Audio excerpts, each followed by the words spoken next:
Ola, que tal, como están? Nos desexando abrir a tertulia para analizar a actualidade do día. Antes de nada, enviamos saúdos, como sempre, a todos os que nos seguen a través de Correo Televisión, a través do canal 27 Barbanza e os que nos escoitan a través de Radio Obradoiro. Como vimos facendo estes días, hoxe toca falar de novo do novo goberno da Xunta que comeza a súa andaina. Hoxe tiña a súa reunión semanal e ali se adoptaban dous acordos destacados. Por unha banda, unha reducción do número de altos cargos dun 10%, por outra, un plan para realoxar a afectados por desafiuzamentos en vivendas públicas que están baleiras. Logo falamos de todo iso, de como comeza a legislatura. Falaremos tamén dunha das polémicas do día, o fío desa reforma educativa que prepara o Goberno Central.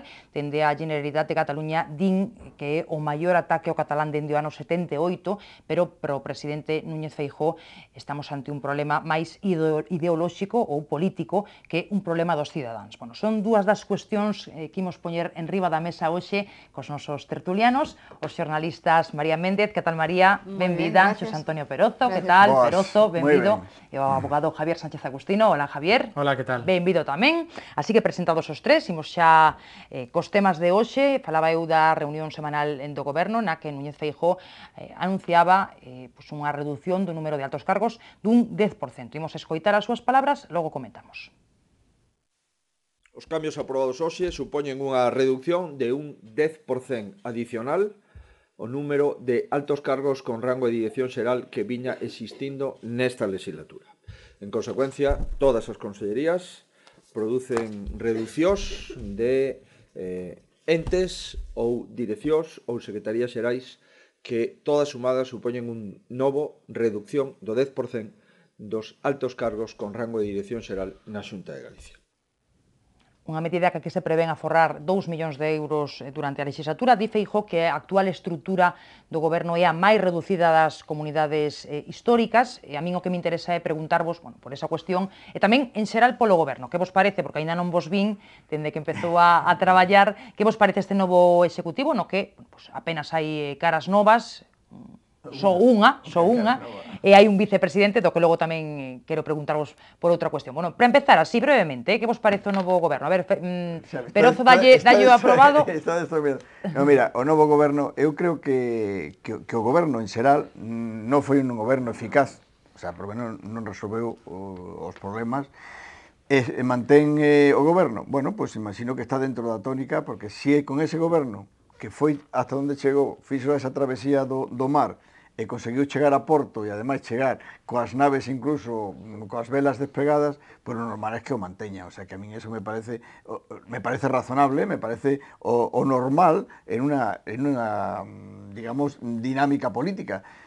Outra cosa é si enxuiciamos o goberno e seguimos co mesmo goberno, decimos, bueno, pois se tiñamos un mal, os que consideramos que as cosas non se fixeron como se tiñan que facer, e seguimos errando no mesmo camiño. Eso por aí. E en canto a la disminución de altos cargos, bueno, pues volvemos a lo de sempre. É un tópico decir o do chocolate del loro, pero é así, porque a maioría son directores xerais ou secretarios xerais que son funcionarios e siguen estando aí cobrando máis ou menos o mesmo que cobraban e siguen sendo funcionarios a mairande parte deles da administración da Xunta. Simplemente non ostentan un cargo, pero a lo mellor incluso siguen facendo hasta a mesma función. O sea que, por lo tanto, eso creo que é un canto al sol, un lavado de cara, un decir seguimos reducindo, e bueno, tanto vamos a reducirnos que vamos a acabar con gobiernos jíbaros.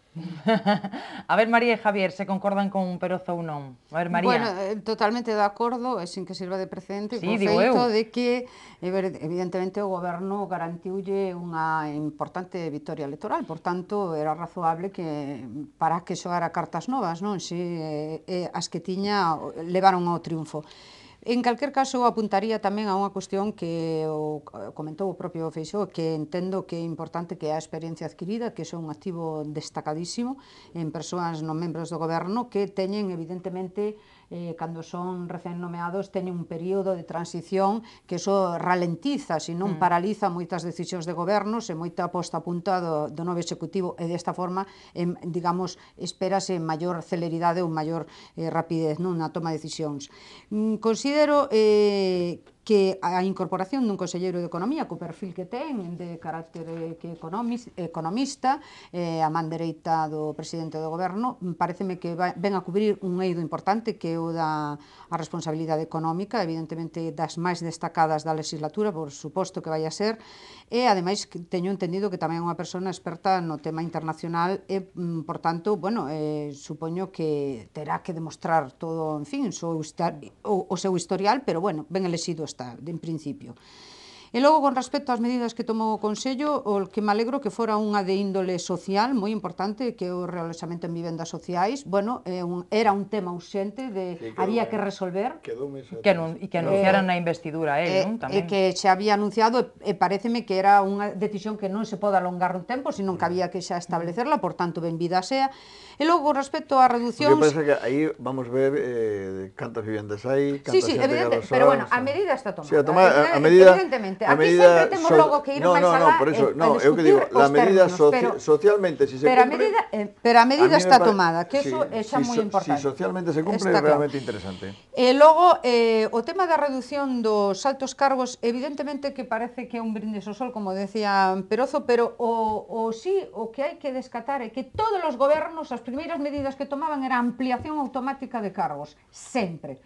Home, aínda que sexa unha porción simbólica, aínda que sexa afectando a determinados cargos, pareceme importante. Hai, evidentemente, unha reducción de costo que está estimado, supoño que é verdad, non vou eu a poñalo en entredito, evidentemente, pero a reducción de costo está cuantificado. E despois, evidentemente, corresponde a moitas institucións, entes, organismos, que, digamos, teñen, digamos, pouca operatividade. O que sí é que creo que aínda é insuficiente, que, como había prometido xa, incluso na súa anterior legislatura, o presidente da Xunta, en continuar, digamos, esta merma da representación, que o que pese, a pesar do que di Perozo, seguimos estando moi ben representados, aínda que non haya tanta cargo público, nin tanto... Antes de que entres Perozo, si antes deixamos a Javier, que igual lle respondes os dous, digo eu. Xa me pasa a pelota Perozo. Pois, que teño que decir? Bueno, pois, por que cambiar aquilo que funcionou razonablemente ben, non? Sobre todo para uno dos principais obxectivos do presidente da Xunta de Galicia, que se empeñou nas políticas de axuste e de austeridade. E creo que neso pode ser máis ou menos discutido, pero parece que a Comunidade Autónoma de Galicia chegou ao horizonte 2012 nas mellores condicións ou nunha das mellores condicións comparativamente falando con respecto ao resto das comunidades autónomas. E parece que iso non é discutible. Por tanto, esas políticas de axuste e austeridade que eran necesarias, aínda que é necesario tamén outro tipo de políticas de crecemento que se están a ver e que foron incluso prometidas no discurso de investidura por parte do presidente, pois parece que o goberno se axustaba a esas condicións e a esas necesidades. Con respecto ao Consello da Xunta de Galicia e con respecto ás medidas que se tomaron, bueno, o feito de que se reduzan altos cargos ten un efecto material, porque, bueno, parece que son ao rededor de 2 millóns de euros os que se van a forrar, e iso é certo, aínda que Perozo diga que son directores xerais que eran funcionarios. Bueno, en todo caso, se están cuantificados... Pero, perdón, Perozo, non me interrumpas, porque entonces perdo o fío da intervención. Estou de acordo con María Méndez que están cuantitativamente computados e, polo tanto, son 2 millóns de euros.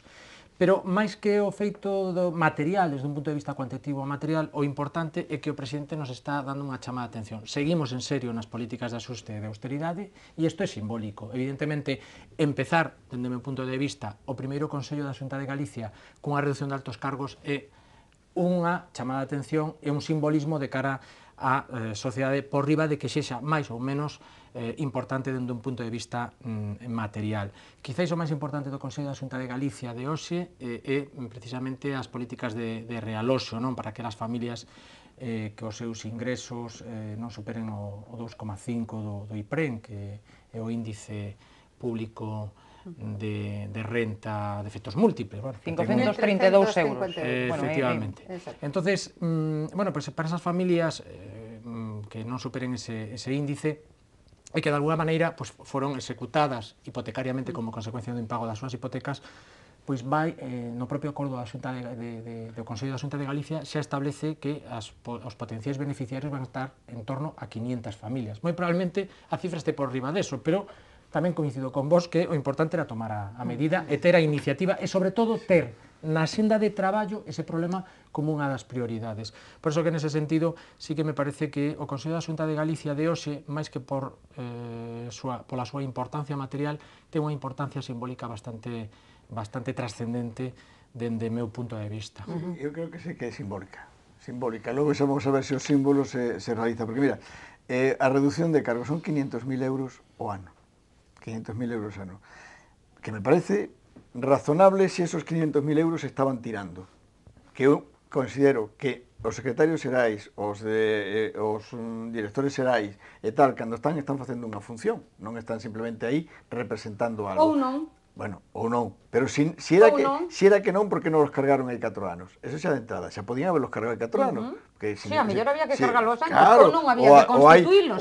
Cando o partido constitúe o maior número de cargos... A mellor... Deixame falar. A ver que remata Perozo. Eu te digo, mira... Facendo unha precisión. Non, a precisión é esa, porque ao mellor tamén había que ver cantos asesores hai, se son necesarios ou non, que eu non estou contra a necesidade de que haxa asesores. Eu fui un asesor durante un montón de tempo en algún cargo e non considero que teñan que eliminarlo, pero este tipo de cosas son sempre bastante demagóxicas, porque te dicen, vamos a forrarse 500.000 euros en un ano e nos gastamos 800.000 en unha exposición no Monte Gallás, que é la piedra de non sei que, ou las piedras en pé de pedra, non sei que narices, que costou 800.000 euros. Cuidado, vamos ver, e que además esos 800.000 euros se foron a empresas de fora de Galicia. Cuidado, mientras estos señores están cobrando os seus emolumentos en Galicia, están comprando en Hipercor, en Carrefour, en las tiendas... Ahora hay que justificarlo porque fan o consumo en Galicia. Fan o consumo en Galicia. Fan o consumo en Galicia. Pero detraen parte de recursos públicos. Pero vamos a ver, cantas inversiones... A ver, don Paredes, Perozo remata xa en medio minuto, como moito... No, porque estamos recortando tanto que recortamos en inversións, recortamos en sueldos, botamos xente a la rúa. Señores, estamos destruindo o tecido de funcionamiento do país. Estamos facendo máis seres que se fixeron na vida. El aumento do paro é escandaloso na etapa de Feijóo. É absolutamente escandaloso. Que non é culpa... Porque dedicouse a pechar as empresas. Como? Ele pechou as empresas, claro. Pero vamos a ver, él no quiere pechar... María, vamos a ver, ningún gobernante quiere pechar empresas. Ningún gobernante... No, como dis que na época del, claro. Sí, salimos a máis dun euro, un ERE por día e alto Pero tendrás que explicar as razóns. A razóns. Non porque coinciden no período del. Entre outras cosas, porque non se fan políticas económicas adecuadas. Nin en Madrid, nin en Bruselas, nin en Galicia. Todos con brevidade. A ver, Javier, que me pedía, logo María, sí. A ver, bueno, todo é criticable, evidentemente, despois de escoitar a Perozo, pois é facilmente criticable. Eu non criticaría nunca unhas políticas de austeridade que sexan aplicadas á administración pública ni aos poderes públicos. Eu nunca as criticaría, sobre todo porque hai unha frase moi vulgar, pero moi atinada para este momento. Un grano non fai graneiro, pero moitos granitos sí que fan graneiro. E esa é unha realidade. Javier, un grano non destruye o graneiro, pero moitos granos sí destruyen o graneiro. Pero, vamos a ver, eu creo que Perozo confunde as políticas de austeridade dentro da administración pública, decir, o que é recortar nunha serie de asuntos que antes se dilapidaba ou se despilfarraba, como nos tivo acostumados o Partido Socialista en outras etapas, e gobernando. O el Partido Popular construindo a Ciudad da Cultura. Espere, e agora iba a ir a eso de la Ciudad da Cultura. Tamén se utiliza logo como crítica a Ciudad da Cultura cando previamente se dixo que a Ciudad da Cultura non vale para nada porque non se fai ninguna exposición e está vacío de contido. Cando se chea de contido é cando se critica porque se din que se está gastando enormemente. Perdona, mira, eu non critico, mira, primeiro, eu fun dos que no día cando se presentou a Ciudad da Cultura dixen que era un disparate. Non. Saiu así tangencialmente, pero é un exemplo, eu son dos que din que hai que rematar la Ciudad da Cultura. E eu son os que din que hai que encher de contido a Ciudad da Cultura. Eu que simplemente o que fago é a comparación de decir, aforramos 500.000 euros en el chocolate del loro, pero nos gastamos 800.000 en otra historia. Con esto quiero decir, Xavier, que a política de xestos e a política de símbolos non sempre é a máis eficaz. Javier, rápidamente, logo María. E logo outro asunto, que senón non saímos daqui. Sí, simplemente, bueno, que evidentemente algo se faría ben nos últimos 4 anos, cando esta é unha das poucas comunidades autónomas que se precia de non ter que acudir ao fondo de rescate ou de reserva do resto das comunidades. Veremos o ano que ven. Bueno, pero se empezamos co futuro, vamos a falar deste ano, do presente, non? Dicir, non sei se a vostede ave de mal agüero. Este ano foi ano electoral. Eu estou esperando a que acabe Xavier, non acabaste nunca, claro, es que se interrompe. Vou ter que pedir un programa dobre hoxe porque non vos vai chegar o tempo. Algo se faría ben cando non houbo que acudir a ese fondo de reserva ou de rescate, que acudiron pois moitísimas comunidades autónomas, como vostede ben sabe. Pero tamén hai que decir que... Que me fala de vostede? Bueno, porque lle sae. Como a ti.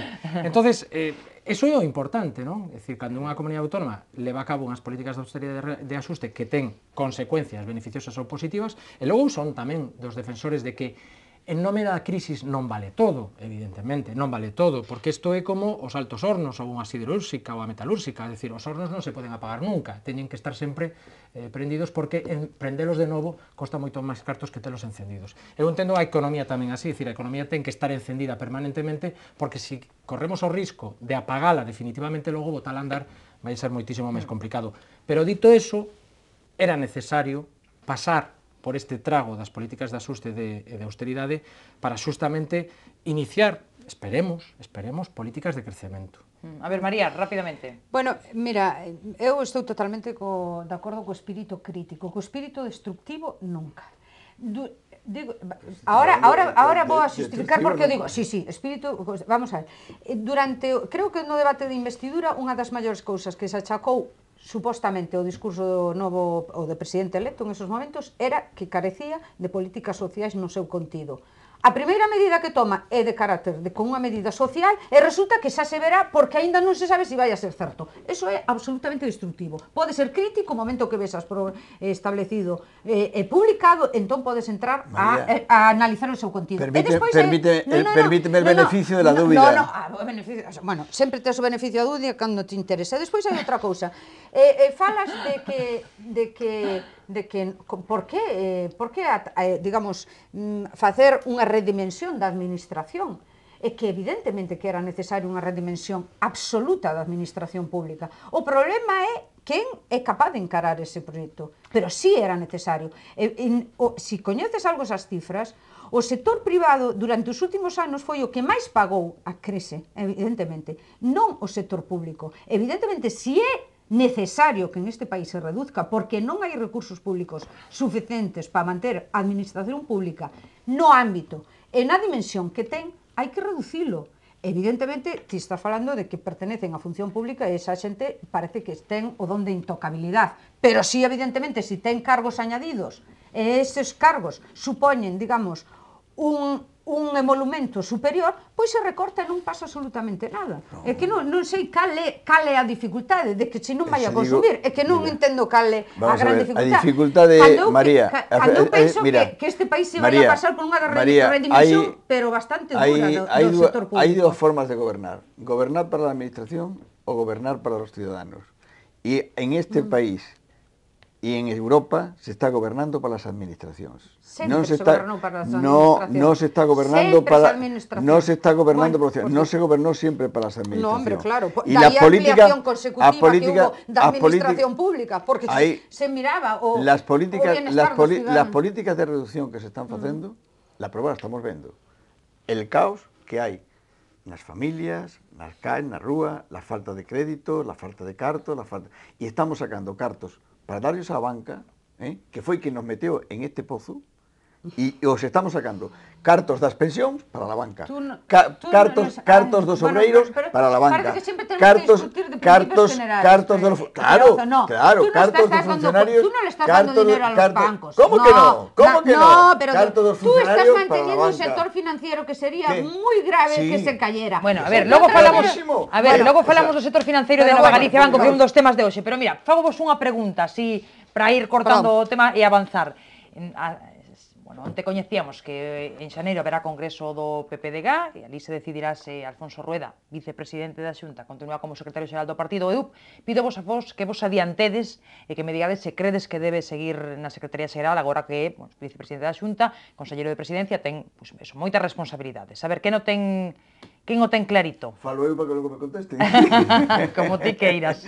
No, pero todos moi rapidamente. No, moi rapidamente. Eu considero que Rueda, para o Partido Popular, está facendo un traballo excelente, o sea, para o Partido Popular está facendo un traballo excelente como secretario xeral e como conselleiro e tal, porque vamos, o que sucedeu nestas eleccións, que o conselleiro de Presidencia, que é quen ten que envelar por la limpieza da campaña electoral, fora tamén o director da campaña do Partido Popular, pues es un pouco chocante, pero bueno, aí está. Pero non incompatible. No. Dende todo punto de vista, pero incompatibilidade non incurre ninguna, creo, incompatibilidade non incurre ninguna, pero o normal neste tipo de casos es que se dimita de conselleiro e te dediques a la campaña electoral. Eso é o normal, digamos, e lo que...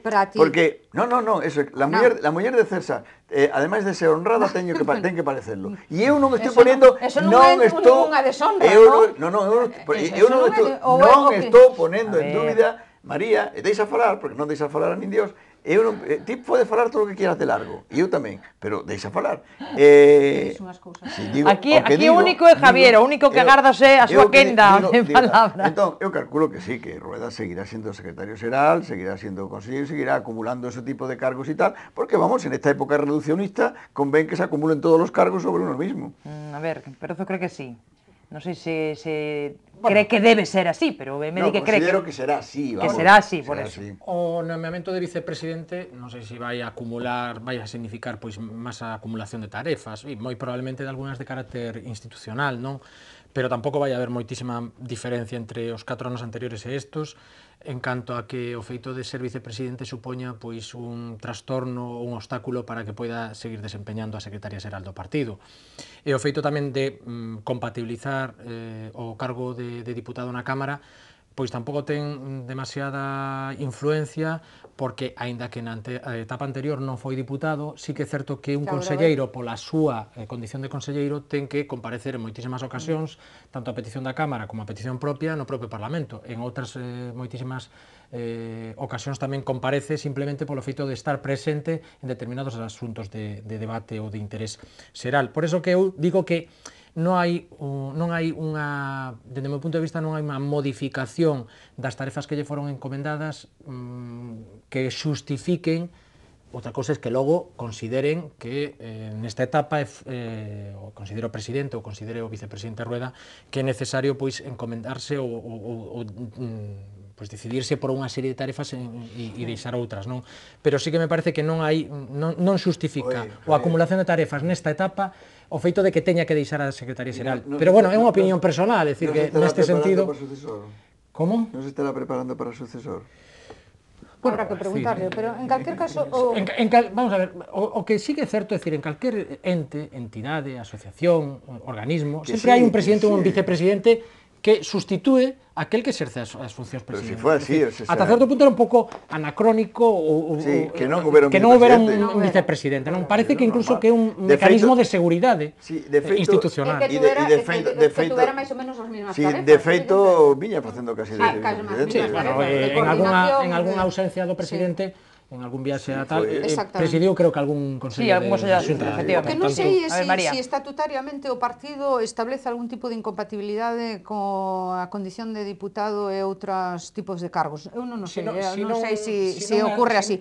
Non me lembro de que o descoñezco, pero sempre se pode facer. Pero exactamente, se pode modificar. Pero se non hai incompatibilidades entre o poder executivo e un cargo orgánico dentro do partido, pareceme casi seguro que non existe incompatibilidade. En todos os partidos hubo ministros que foron secretarios xerais, o sea que logo se foron diluindo, porque había máis xente que había que tal, e a medida que chegas aos gobernos tens máis responsabilidades e deixas o partido a un lado ao lado do goberno, ou non. En este caso, ese caminar tan pegado ao goberno do Partido Popular, aquí veulle dando resultado, por eso creo que se deu resultado, ¿por que lo van cambiar? A ver, María, nesa liña. Que en cualquier caso, que como ata agora agora parece que a súa actuación dentro do partido axeutoso, en fin, as propósitos que tiñan, que sobre todo é ganar unhas eleccións por unha maioría tan holgada, evidentemente non está en estes momentos en entredito a súa tarefa ao frente do partido. Por tanto, eu non vexo ningún tipo de circunstancia que o faga